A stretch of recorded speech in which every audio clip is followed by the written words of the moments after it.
בית. ערב טוב לעובד קראוס. ערב טוב מוטי. מכבי תל אביב הגיע לפיינל פור. פיינל פור זה דבר שלך מוכר מאוד, נכון? כן.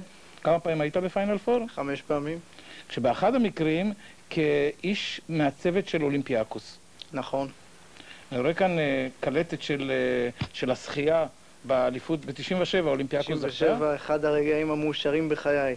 והדבר הכי מפתיע, שאני רואה על הרקע של הקלטת את התמונה שלך מניף את הגביע. כן, הקבוצה, איך אומרים, בעל הבית השתגע אחרי השחייה, הנשיא סוקרטיס קוקליס, והחליט לעשות לכל אחד את מה שאתה רואה כאן. כן. זה העתק של הגביע, העתק מקורי שבשל יוקו נאלצתי לבטח בו, צלחת מיוחדת לרגל השחייה, וכן את הקלטת הזאת שאתה רואה כאן, שמסכמת למעשה את כל העונה הקשה שעברנו. מה היה התפקיד שלך באולימפיאקוס? אני הייתי למעשה חלק פעיל ב-97 מהצוות המקצועי של הקבוצה, וב-95 אני הייתי קורדינטור של המועדון. לפיינל פור הזה אתה נוסע? פיינל פור הזה אני לא נוסע. אין לי למה לנסוע. סוף סוף ליל סדר ב-97 עשיתי ברומא. עכשיו תאמר לי, אני מבין שיש באולם בסלוניקי 8,000 מקומות, ואני שומע שמכרו 2,500 חבילות. ישראל מקבלת למעלה משליש מהמקומות? היוונים לא באים למשחק? תראה, הטורקים לא באים?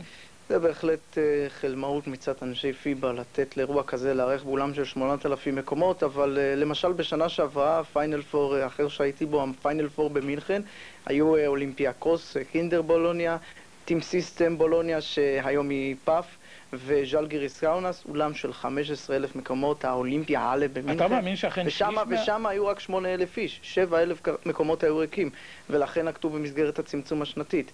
עכשיו, מאחר שברצלונה לדעתי לא תביא יותר מ-500 אוהדים, ואפילו פנתינייקוס לא תשלח לסלוניקי יותר מ-1,500 עד 2,000 אוהדים, העודפים האלה בהחלט יכולים לזרום למכבי, ואולי יהיו שם אפילו יותר. השליש יהיו מכבי תל אביב.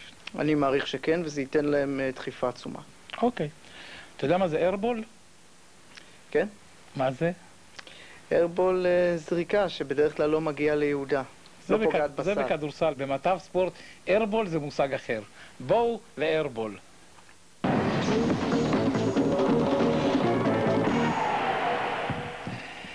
אנחנו היינו לפני שבוע עם חידה, מתברר שעשינו לכם חיים קלים באמת. מאות ידעו במי המדובר. בואו נראה את האיש שעיוותנו בשבוע שעבר, ועוד לפני שנחשוף אותו, עובד, אתה יודע מי זה?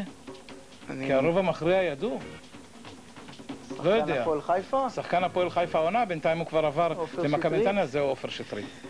באמת זאת הייתה משימה קלה, ואנחנו מיד נעניק כאן חולצה מתנת פומה, שלוף את הפתק, ננסה גם ליצור איתו קשר טלפוני. הופה, איירבול. מה בחרת? מתן, מכפר יונה. תראה לי. הנה. אבל אתה יודע... שלא תחשוב שאנחנו מכירים. לא, אבל אתה יודע שמתן מכפר יונה... טוב, לא נתן כתובת מלאה, אנחנו דורשים כתובת מלאה, אבל ניתן לו חולצה במתנה. נפנה ליוסי סייס, למדור לחיפוש קרובים, ימצאו אותו. אנחנו נצלצל אליו בכפר יונה ב-098941 827. בינתיים אנחנו כבר ממהרים על החידה השבועית, ואנחנו מבקשים מכם לדעת מי זה. תא הטלמסר שלנו כבר פתוח, 03-51-22